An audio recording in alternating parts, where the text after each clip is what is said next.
Hi. Welcome to Writing Wednesday. This is Janet Fitch, and this is where I discuss all things writing.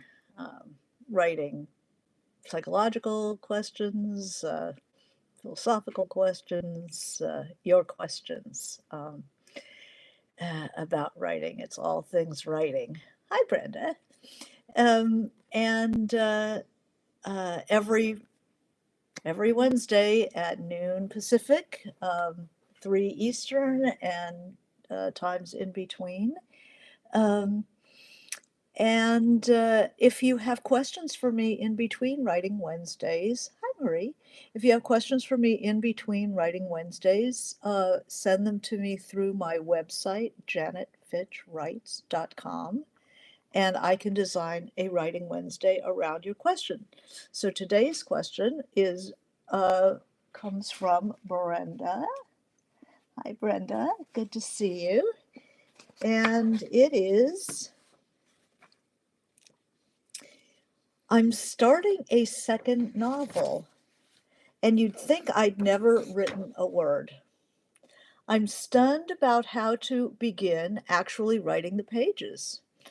I have a very good sense of the main character, some of the supporting ones, and a general notion of the key points of the story. I fear procrastinating via research. The setting is early 1990s and in a university lab doing research, and I won't give your plot away here. Um, I know a little bit about uh, the setting and the subject, let's say, but fear going down rabbit holes. Yes. Once you know the story you want to tell, how do you actually begin? With page one and with whatever scene comes to you first, or do you have any system at all? Okay. So the second novel, I thought we would talk about the second novel problem is a phenomenon, and it's well-known phenomenon that you are not alone in having trepidations about the second novel. Hi, Sungju, nice to see you. Um, the second novel is like think of the second album problem, that a band will have all of their lives, often young lives, but hi Sarah, will have all of their young lives to get the first album together. And when you see these first amazing first albums, um, you have to know that that took someone or a group of people perhaps many years to write those songs. And they get the songs written, and the album maybe comes out, becomes a big hit, and then they want a second novel. The label wants a second novel, uh, like yesterday. They want a second novel in 6 months, or second album in 6 months, year, you know.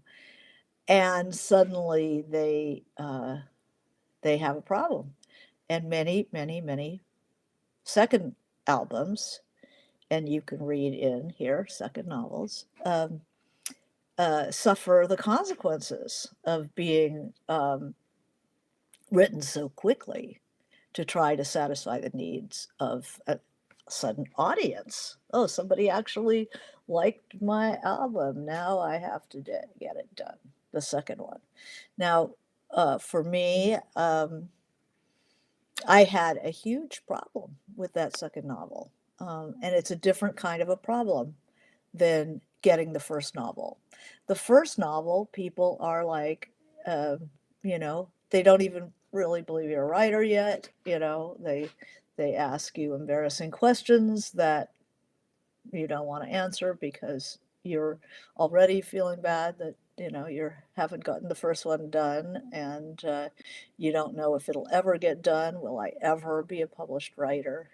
All of that goes into the first novel, all that uncertainty, but you pour what you know, everything you are, everything you know, into that first novel. And then Now you have to write a second novel. And if the first novel was a big, a big to do, and I know that some of you people watching are writers with this problem. It's not a bad problem to have, and people, often will be somewhat envious of you, that you had that big first book or respectable first book. And, so now what are you going to do?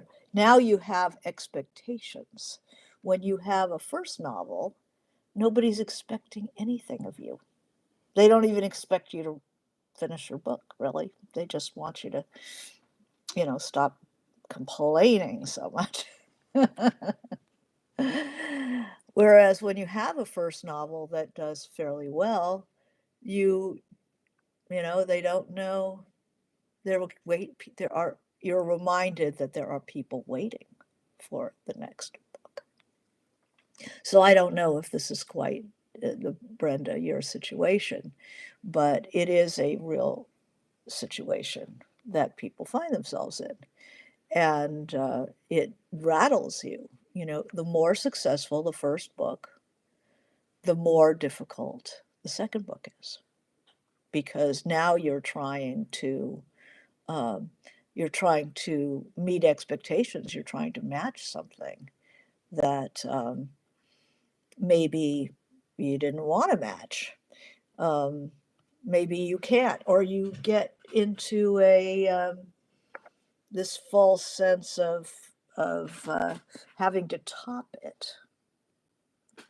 And I will definitely address the specifics, Brenda, of yours, but I wanted to just kind of give various aspects of that first novel problem.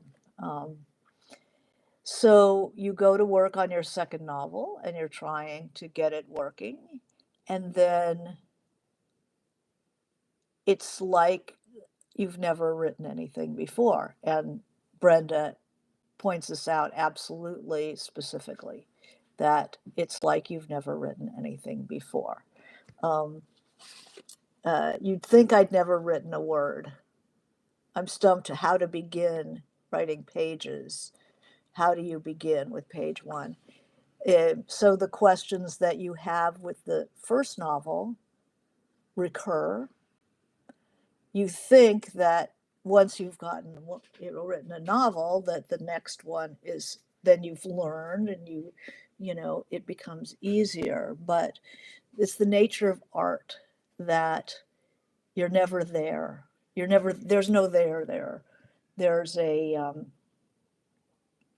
uh, your skills have improved, but your expectations of yourself uh, have also grown. So so you really know you're further along than you were with the first novel. You've learned things, but the lessons you've learned with the first novel generally don't apply to the next book. And that is something that's intrinsic to fiction writing. What you learn on one book is not applicable for the next book. You're always a beginner. You're always starting over. And it's not only that you're building something new, but it's almost like you have to build the tools for that book all over again.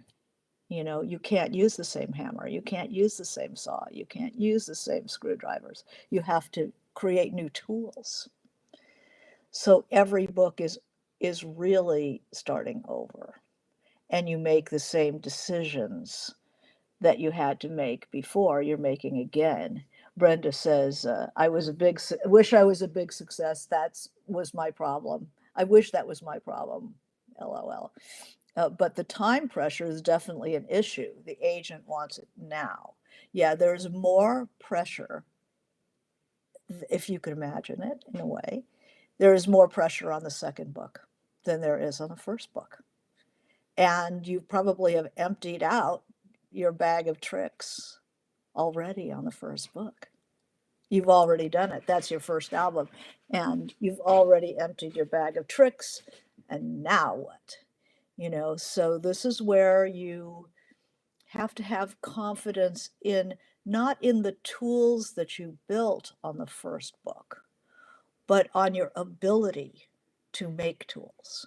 You have to have develop and hang on to your confidence that you have already completed.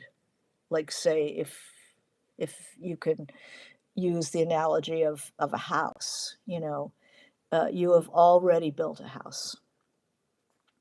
And you're going to be building something very different with different tools, but you've already done it once.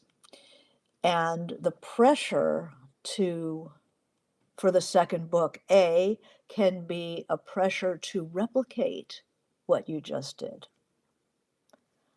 And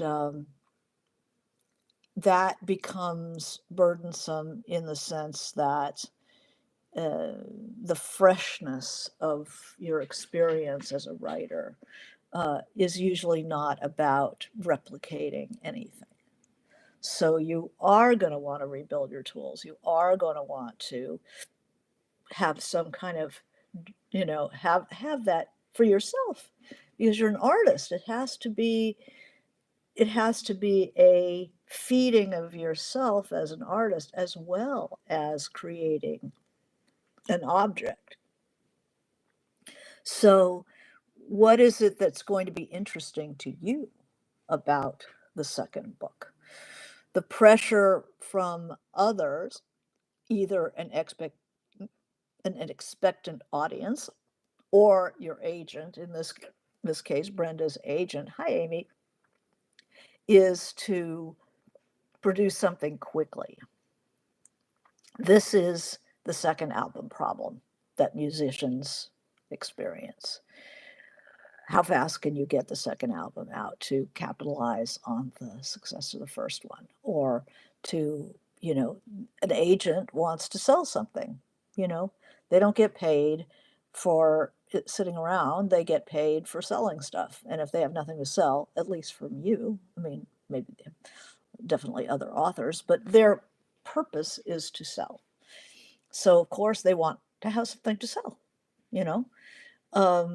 A good agent will remember that cultivating the artist in the long run is in their best interest. And a really good book is in their best interest, not a hastily assembled product like a hamburger that they can get out there and sell.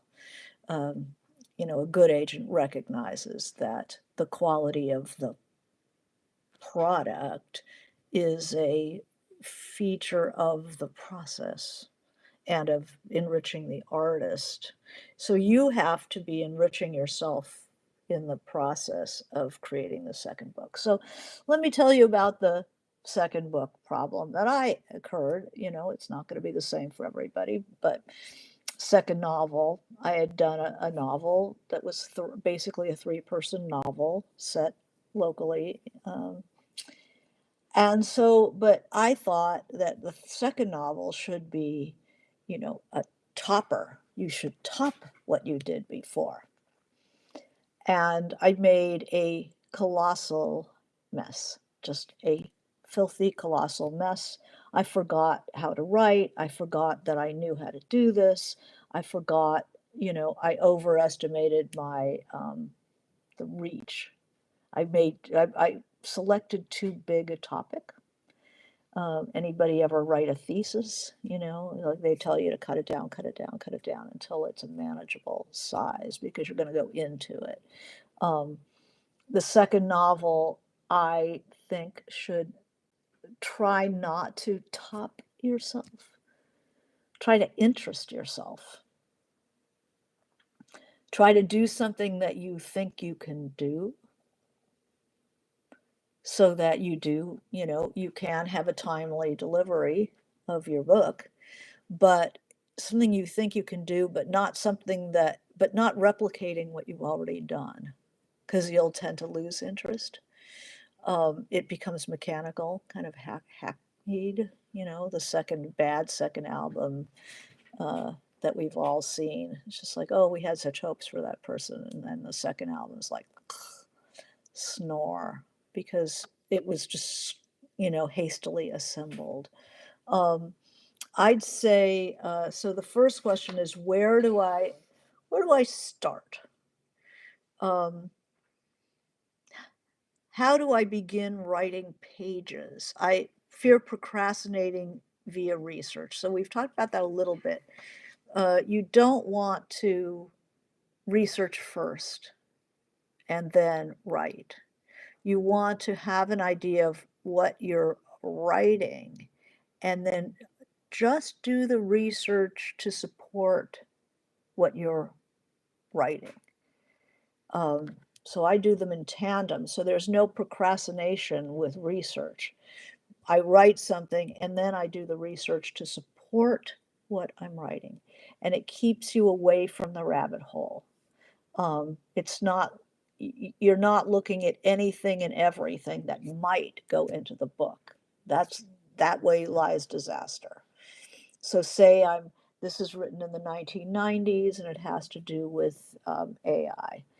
Um, so you want to have somewhat of a foundation before you start. You have to know basically where your what your subject is and basically what was going on at the time. And then as your character is making some breakthrough, or some realization or some conflict is going on in the story, in the chapter, then you research what you need for that chapter. What is the what are you missing? Because any kind of historical, you have to watch out. There's a million interesting things around any subject at any particular time, any particular problem, and you cannot include them all in your book. And if you try, you end up distorting the story that you wanted to tell. So, so write and research at the same time once you have a basic framework for the whole book. Um, then, uh, how do you begin? Now, I begin with generally, I begin with a character and a situation that puts pressure on that character.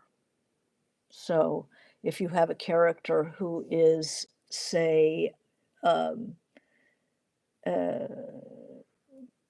cantankerous, I mean, I don't want to like make this too stereotypical, but you cantankerous old man, and then you put some pressure on that cantankerousness where something gets under their skin, something appeals to them. So there's a possibility of a different way of living. So you put pressure on that characteristic and then you can see what happens. It's like winding a spring. So if I have, say, a character who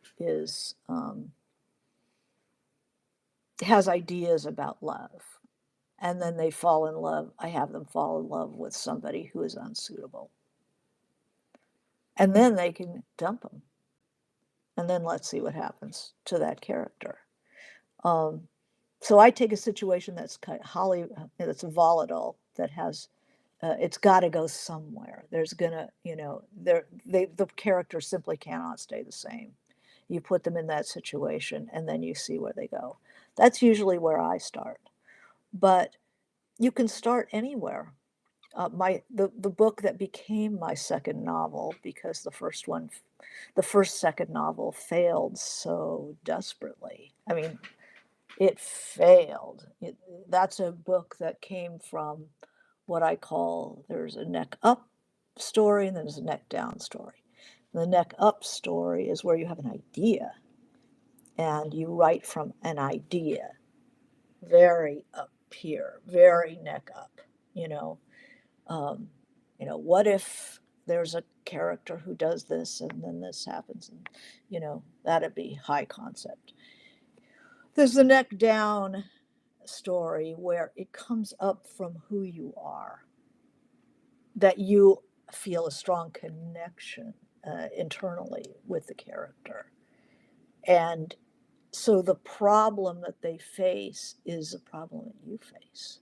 It's putting pressure on your own psychology, your own characteristics. Um, so I made the mistake in the second book, after White Oleander, of writing from the neck up. I wanted to write a story set in the 20s with, kind of these kind of characters, and it just, I could never get a hold of it because I really wasn't in it. Um, and then I cut it back to, I found a situation short story, that was about something that I really felt. It was the aftermath of a suicide, and uh, the suicide's girlfriend comes to see where the boyfriend had killed himself, and his mother is on is sedated on the couch and just doesn't fight it. You want to see where he killed himself. Have at it. And then the interaction is between these two characters. It was very small, and it was such a relief after the big book I had tried to write. It was huge and way beyond what I could do. I pulled it back. It was three characters, and one of them was dead. So I started with what really is the climax of the book, and then asked myself, who is this character? Who is this character? Who is this character? And then moving back and forth, as from that climactic scene. And that scene was never really in the book, turns out, maybe to some degree. And then I built it out that way. So you can start with the part of the book that seems most charged to you. Write a short story, or think of that sequence of that's a short story. It might be the climax of the book. It might have been, you know, when this whoever your characters are, maybe they are developing an AI thing, and you're envisioning it going horribly wrong, and then you might want to just start with what that place where it goes horribly wrong, and then getting better feel for the characters, getting a better feel for the conflict, and then, okay, how would you set this up? Like, who is your protagonist? And you can you can work backwards, and where did they come from? How did that conflict start? Did they know each other in college? Were they rivals at MIT?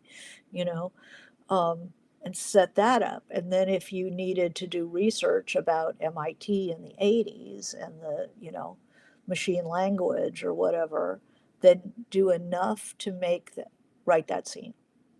You can always do more. Um, and then I always say, anytime we had a writing Wednesday about this. Uh, Anytime you see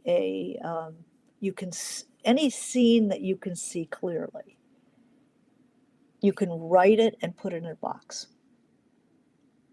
And then any other scene you see clearly, you can write it and put it in a box. And then when the box is full, you can take it out, three-hole punch, and then take a binder and try to get some flow to it and see where things fit. And then you can see where you still have to write things. You do not have to write things chronologically. Um, when you write things chronologically, often you write what people in the theater world call the obligatory scene. You're writing scenes that structurally need to be there, but you're not necessarily connecting to it. It's not really grabbing you artistically. Um, Often you don't need the obligatory scene. Sometimes you have to. But then by then you'll have enough bulk in that book that you'll know what the characters will be doing in that big scene, because there's also avoiding the big scene, which I had to learn as well. So yeah, you do not have to start on page one, because page one will be thrown out eventually. You will not keep page one. You will not keep probably the first, whatever your opening is, you might not keep any of it, because when you get to the end, then you'll know what you needed to begin. You'll know so much more about your story by the time you get to the end, that often the opener doesn't even work anymore, or it's just, you know, it's suggesting a story that ends up not being the story that you wrote. Um, so Sarah says, how far did you get with the failed second book before rerouting? I got probably 900 pages. I took 2 runs at it, and with a different protagonist, and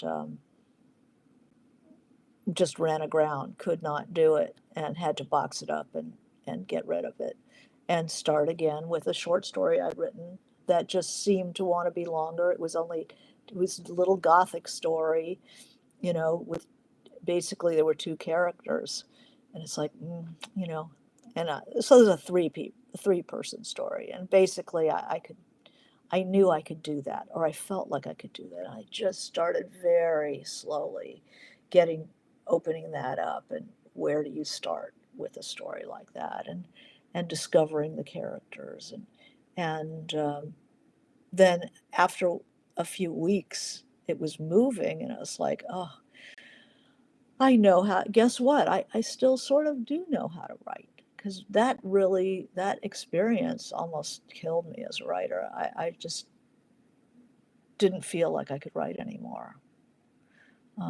Whereas, in fact, I just took too big a bite, and was like choking on it. So Sarah asks, did pulling back for book 2 help you expand to write sprawling books 4 and 5? The Yeah, having backed away from the big historical novel for 2, writing the small 3-person book that became Painted Black next, did help me kind of rearrange myself, learn what I shouldn't do. And then I tried an historical for what the book that became The Revolution of Marina M. had its start in that failed book. There was a character in there that I really liked, and she was a survivor of the Russian Revolution working as a maid in a hotel. And I really liked her, and I tried to write from her point of view, write her story. But I realized I didn't know her well enough to write her story in 1922 in America. I needed her to go back into the revolution and find out what actually happened, that I had to live through that with her. So the failed book actually did become The Revolution of Marina M. and Chimes of the Lost Cathedral. So I was better able to do it. Although I, at day, like year 8 on that book, I really panicked. I really felt like I was going to do this for the rest of my life. I was recapitulating my experience with the failed book. It's really scared me. Um, and but I had the actual history to cling to, so I had a little bit more confidence that I could finish it, and the fact that I was able to get that second book out gave me the confidence.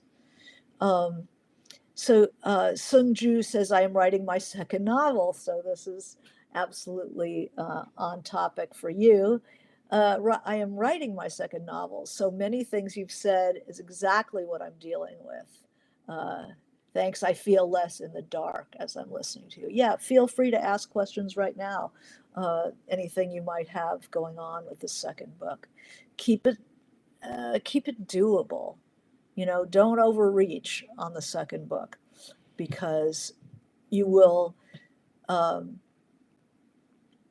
if you are really, if you overreach, you could be making a big puddle for yourself, especially if you're going, oh, the first one I've all, was small. Now I want to, kick out the jams. It's like, think about it.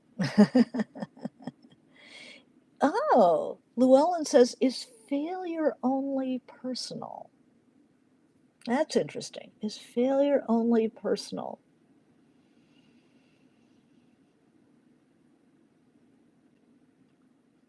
I mean, as opposed to societal? Or, I do think, the pressures on people and on their lives, are not just personal. If I was, say, taking care of three kids and trying to get my second novel out, um, I would say some of the difficulty I might have is not personal. It's societal, that I'm not getting any support from the world. In other countries, artists are supported. You know, there was a big controversy about that when I was younger, and now here we are again, even worse. Should a country support its artists? In Europe, they say yes. The Europeans do support their artists. In America, we are so, you know, we are a capitalistic country, and we tend to judge everything through monetary, on a monetary basis. There's no intrinsic um, respect for the arts or the human soul or um, culture in general. It, Capitalism doesn't care about any of that. Capitalism is just a big engine. Um, and it's society is more than that engine. Culture is more than that engine. Ideally, that engine supports something. It doesn't exist for itself. It exists to support a culture, to support a society and the values of the society. And then the engine provides the material wherewithal to do that. And I think in America, we have lost the thread, and then the engine becomes the thing itself. The engine is worshiped as a good in itself rather than seeing it as the engine of a culture. And so cultural products are not supported, they're not respected. People don't even understand so much the point of culture. It's not entertainment.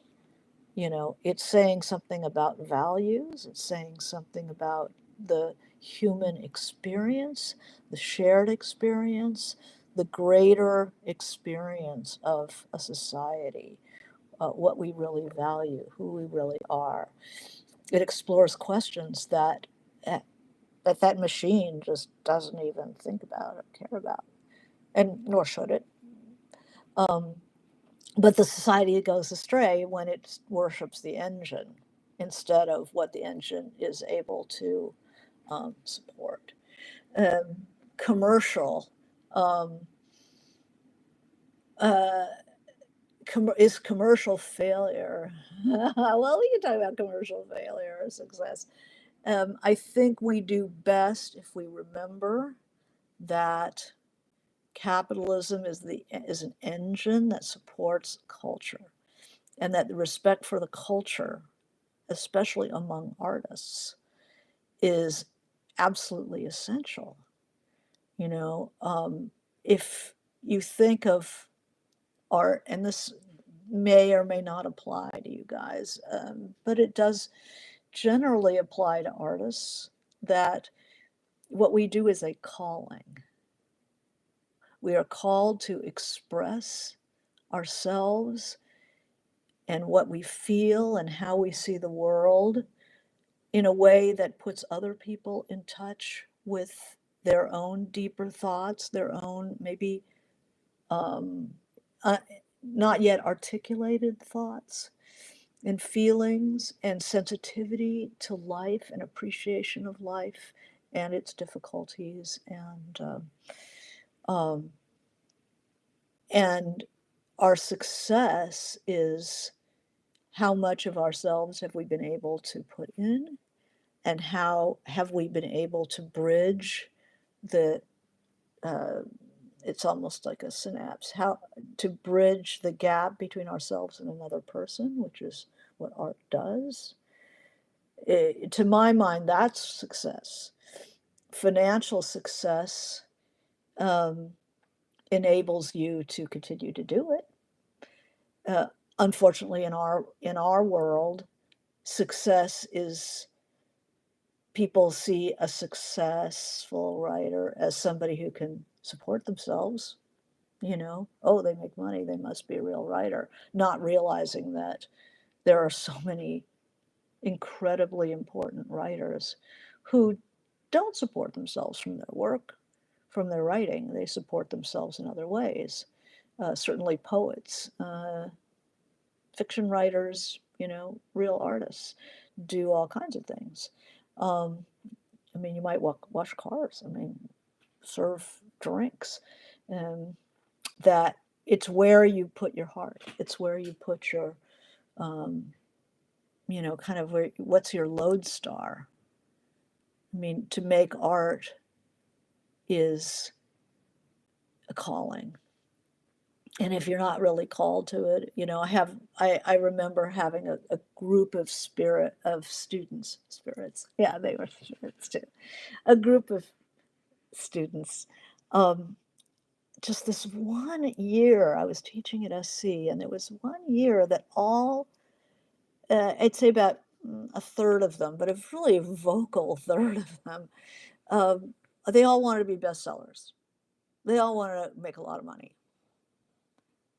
And I'm talking about art, and they're talking about commerce. And we really, I mean, it was like, doing 16 rounds with Mike Tyson. How am I going to make a lot of money doing this? It's just like, dude, if you want to make a lot of money, why are you in the arts? If you want to make a lot of money, go into banking. That's where the money is in banking, is on Wall Street. If you want money, work with money, or go into law and work with money. Um, so the commercial expectation of artists is it's to misunderstand the engine, that capitalistic engine. Um, so here's a question. This is not necessarily a second novel problem, but what do you think of the rise of AI will make artistic work more valuable? No, I think that the rise of AI will devalue everything. It's like the condition of the media, where it used to be mainstream media was the gold standard because they could be sued, their stuff was vetted, they had professional editors who both pushed and challenged the writers. Where'd you get this? Where's your source? And that the more journalism became infotainment, the less pressure on the journalist and on the newspapers and state TV news and all the different aspects of journalism, it started to corrode the quality. And what we're seeing now looks like a junior high newspaper. I mean, the amount of avoidance of the hard questions and the questionable sources and the drawing up of serious journalism in the newspapers and in mass venues has not improved journalism. And AI cheapens everything it touches. Um, People are, I mean, to use AI in um, fiction writing is copying. It's it's not.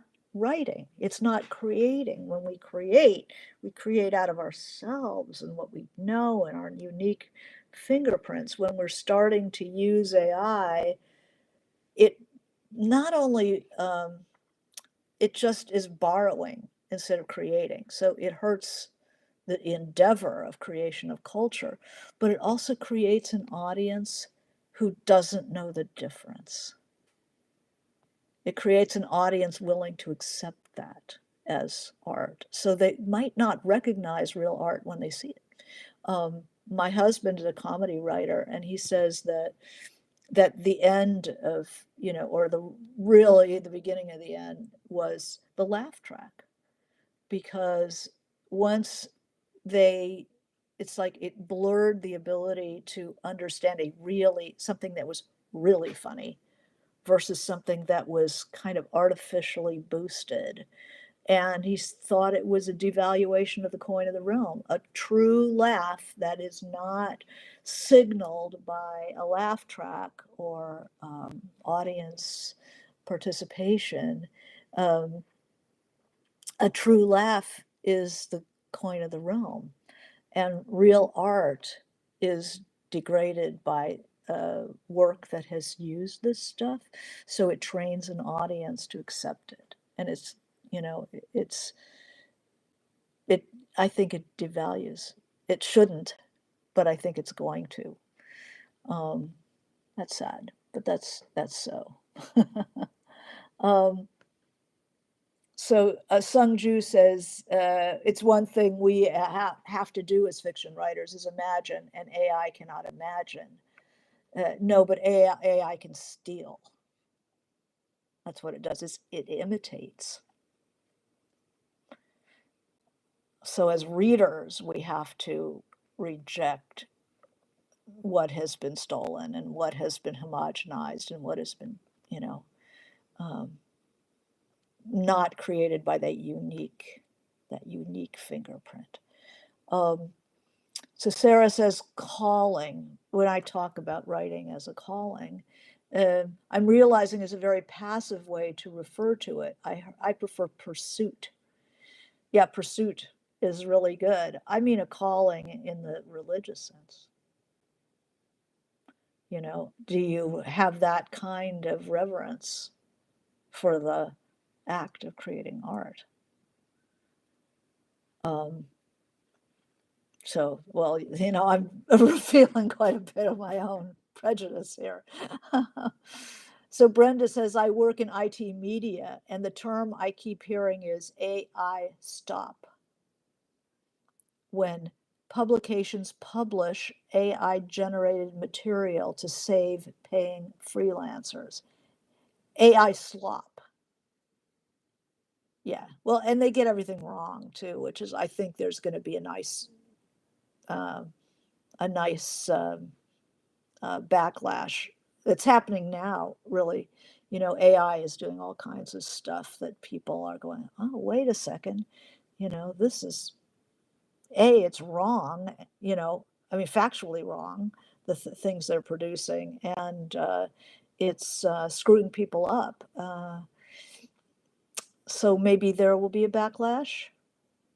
Hopefully, IT media. Wow.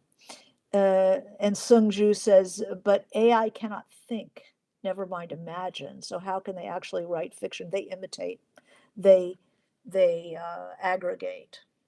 It takes, a bit of Faulkner and a bit of Hemingway, and it sees a basic patterns. It can, get the basic plots and patterns um, from thousands of books, and kind of gel it, you know, boil it down to some basic plots, and then it uses the styles that it has been fed from stealing from all these writers and phrases and word choice, and then it creates something that's kind of bland, but it's people have lost the demand.